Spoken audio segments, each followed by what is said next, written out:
சமீபத்தில் அதிமுகவில் இணைந்த நடிகை காயத்ரி ரகுராமுக்கு புதிய பொறுப்பு வழங்கப்பட்டிருக்கிறது. கூடுதல் விவரங்களை பிரகாஷ் வழங்கி கேட்கலாம். பிரகாஷ், அதிமுகவில் அவருக்கு பொறுப்பு வழங்கப்பட்டிருக்கிறது, கூடுதல் விவரங்கள் என்ன? அதிமுகவில் சமீபத்தில் இணைந்த நடிகை காயத்ரி ரகுராமுக்கு அதிமுகவில் புதிய பொறுப்பு வழங்கப்பட்டிருக்கிறது. அதிமுக மகளிர் அணி துணை செயலாளராக காயத்ரி ரகுராம் நியமிக்கப்பட்டிருக்கிறார்.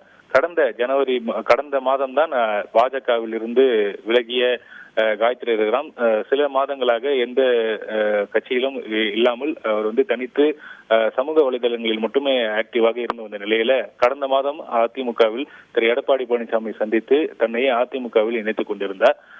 தொடர்ந்து அவருக்கு புதிய பொறுப்புகள் வழங்கப்படலாம் என்று எதிர்பார்க்கப்பட்ட நிலையில தற்போது அதிமுகவுடைய மகளிர் அணி துணை செயலாளர் என்ற பொறுப்பு காயத்ரி ரகுராம் அவர்களுக்கு வழங்கப்பட்டிருக்கிறது. அதற்கான அந்த அதிகாரப்பூர்வ அறிவிப்பு எடப்பாடி பழனிசாமி அறிவித்திருக்கிறார். இந்த செய்தி குறிப்பு சில நிமிடங்களுக்கு முன்புதான் அதிமுக தரப்பிலிருந்து வெளியிடப்பட்டிருக்கிறது. கூடுதல் விவரங்களுக்கு நன்றி பிரகாஷ். செய்திகளை உடனுக்குடன் தெரிந்து கொள்ள உடனே சப்ஸ்கிரைப் பண்ணுங்க.